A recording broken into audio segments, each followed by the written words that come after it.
Vyetnam yollarındakı mənzərə oxşardır. Onu şəkillərdə çox görmüşük. Çox saylı düyü zəmiləri, başında klassik yumru üçbucaq şlyapada əyilib işləyən kəndlilər, rəngbərəng qayıqlar, qədim küçələr, Çin fənərləri, oyuncağa bənzəyən sarı evlər, maraqlı çox rəngarəng kulinariya və daha maraqlı nələr. Bütün bunlar həmişəlik olaraq insanın yaddaşına yazılır.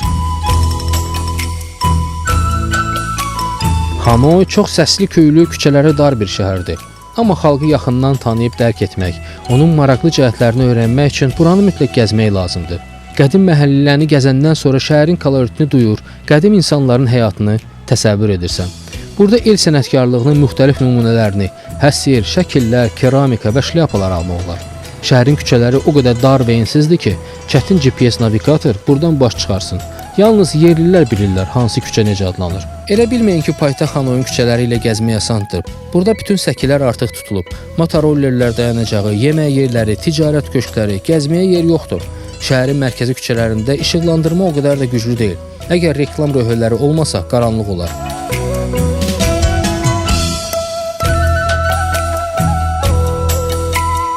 Hanoydan danışarkən buradakı yol hərəkəti barədə söz açmamaq olmaz. Yaxın keçmişdə Vyetnamlılar kasıb olanda əsasən velosipedlərlə hərəkət edirdilər. Lakin həyat səviyyəsi bir qədər artandan sonra motorlu iki təkərlərə keçdilər. Bir qədər də vəziyyətləri yaxşılaşsa və hamı maşın alsa, onda Vyetnam şəhərlərində gəzmək mümkün olmayacaq. Hələlik isə bir çox Vyetnamlının imkanı maşın almağa çatmır. Hesab olunur ki, moped və mototsikllar müasir şəhər üçün avtomobildən daha məsləhətlidir. Ola bilər, lakin mototsiklların sayı bu qədər çox olanda şəhər havası heç də az zəhərlənmir. Səsküydən isə qulaq tutulur. Əvvəl bu egzotika insana maraqlı gəlir, lakin bir müddət keçəndən sonra bezməyə başlayırsan. Müasir Vyetnamlı isə artıq skutersiz təsəvvür etmək olmur.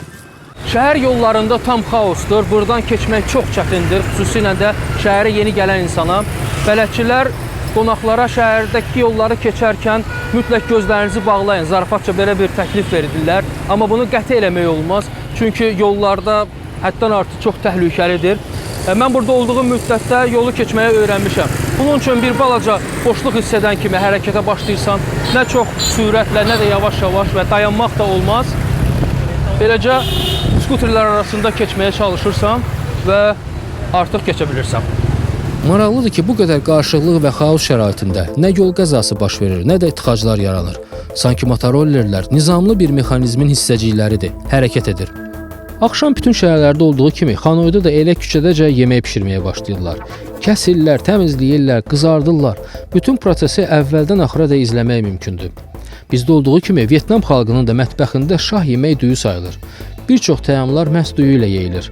Vyetnam dilində kom sözü iki məna daşıyır, bişmiş düyü və yemək. Onun üçün Vyetnamlılar yemək deyəndə ilk növbədə düyünü nəzərdə tuturlar.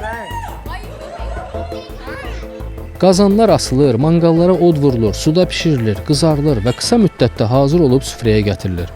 Vyetnamlıların bir nömrəli şorbasının adı phodur. O ya toyuq ya da mal əti ilə hazırlanır. Şəhərin küçələrində axşam vaxtı gəzişməyə başlayanda elə bilirsən ki, Vyetnamlıların yeməkdən başqa işi gücü yoxdur. Burada deyəsən heç kəs evdə yemək bişirmir. Hamı gəlir və belə kiçik stullarda oturur və yüzlərlə burada ətrafda stul var və tezbazar yemək yeyirlər. Amma o yeməklər heç də tezbazar deyil. Burada əvvəlcə onlar şorba içirlər, daha sonra ətlə düyü yeyirlər və yaxud balıqla yeyirlər və daha Allah bilir nə ilə yeyirlər və sonra desertə keçirlər. Maraqlısı da odur ki, burada yeməklər çox tez bir zamanda hazırlanır. Yəni ki, demək olar ki, yarım dəqiqə ərzində istədiyin yeməyi sənin üçün qızdırıb verə bilərlər.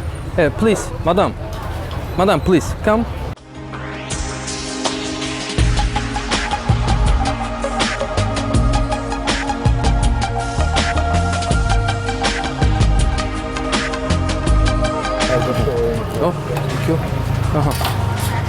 Deməli, yeməyin hazırlanması, isti yeməyin hazırlanması cəmi 30 saniyə çəkdi və mənim artıq yeməyim hazırdır. Amma küçə aşpazlarının əti küçədə təmizləmələrini, bulaşıq qabları tasın içində yumasını görmək uzun müddət iştahanın itməsinə səbəb ola bilər. Vyetnamın mərkəzindəki Xoyan sənətkarlar, dərzi və çəkməkçilər şəhəri sayılır. Şəhərin məhəllələri müxtəlif peşə sahiblərinin toplaşmasına görə fərqlənir. Bir küçədə dərzilər oturub, digərində çəkməkçilər. Burada geyim və ayaqqabı istehsalı üzrə ixtisaslaşan ustalar öz sənətini nəsildən nəslə ötürürlər. Şəhərdə gəzirsən, hər yerdə mağazalardır. bir balaca maraq göstərən kimi sənə bir gün ərzində istədiyin formada paltar tikməyi vəd edirlər. Mağazada ölçünü götürdükdən sonra bir günə ayaqqabı da hazır olur. Buradakı aşağı qiymətlər və məhsulların yüksək keyfiyyəti suvenir, təbii ipəkdən, pambıqdan, nadir ağac növləri, bambukdan hazırlanan məhsullar, növbənöv gümüş sərgəli əşyaları insanda şopinq etmək həvəsi yaradır. Mağazaların adları da maraqlıdır.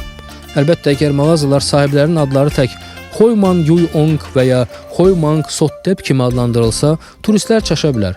Ona görə də tədbirli Vyetnamlılar dükanlara BB, Pin Pin, Meme kimi adlar qoyublar.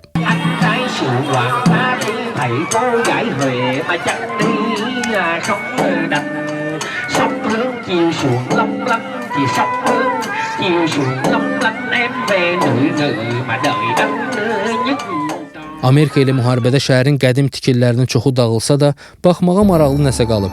Ona görə UNESCO buranı qoruq şəhər elan edib. Keçmişdə Xoyan Cənub-Şərqi Asiyanın ən mühüm limanı sayılıb. Bütün dünyadan tacirlər bura axışırdılar. Bir çox Çin və Yapon tacirləri elə buradaca həmişəlik qalıb yaşamağa üstünlük veriblər. Lakin zaman keçdikcə limanın əhəmiyyəti azalmağa başladı və Xoyan kiçik əyalət şəhərinə çevrildi. Burada çox gözəl atmosfer var və bəlkə də Vyetnamda yenə də gəlmək istədiyin ən maraqlı yerlərdən biridir. Turizmə də lazımdır yemək və əyləncə. Düzdür, böyük şəhərlərdə barlara rast gələ bilərsiniz. Amma bura Tayland deyil. Saat 10-da əyləncə mərkəzləri bağlanır. İşgüzar Vyetnamlılar səhər tezdən durmaq üçün tez də yatırlar. Ona görə turistlər yerli egzotik əyləncələrdən sayılan Suda Kukla teatrını üst tuturlar. 11-ci əsrdə yaranmış Suda Kukla teatrı kimi mədəniyyət nümunəsinə yalnız Vyetnamda rast gəlmək olar. Hesab olunur ki, bu kəndlilərin məcburi işsizlik dövründə baş vermişdi. Belə ki, Vyetnam çox rütubətli ölkədir və burada tez-tez şiddətli yağışlar yağır.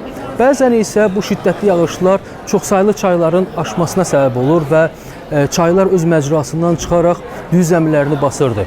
Belə olan halda kəndlilər işləyə bilmir və kuklalarla məşğul olmağa başlayırdı. Və hesab olunur ki, kukla teatrı da Vyetnamlıların məcburi işsizlik dövründə yaranır. Əvvəllər kəndləri əyləndirən teatr tədricən bütün Vyetnama yayılır və daha sonra saray əyləncəsinə çevrilir. Hər tamaşada 10 nəfərdən çox artist iştirak edir. Tamaşaçılar onları görmür, çünki pərdə arxasında gizləniblər. Oyunlar milli musiqi alətlərinin ifası ilə müşahidə olunur.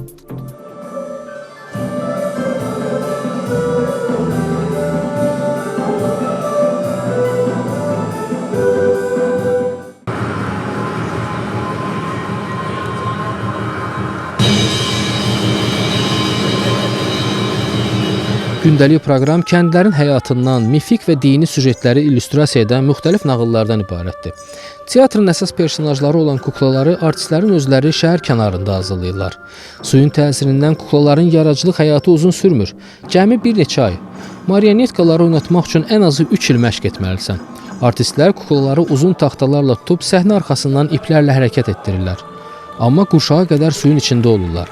Mətnin tərcüməsi olmasa, səhnədə baş verənləri anlamaq çətindir. Necə deyərlər, özləri deyib, özləri gülürlər. Proqramda isə məlumat çox azdır.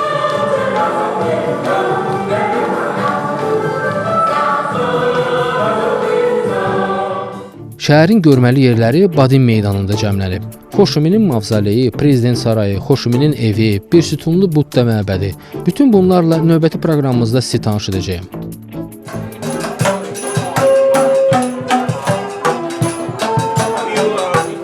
Bugünlük isə bu qədər. Yenə də hardasa görüşərik, imkan olarsa. Sağ olun.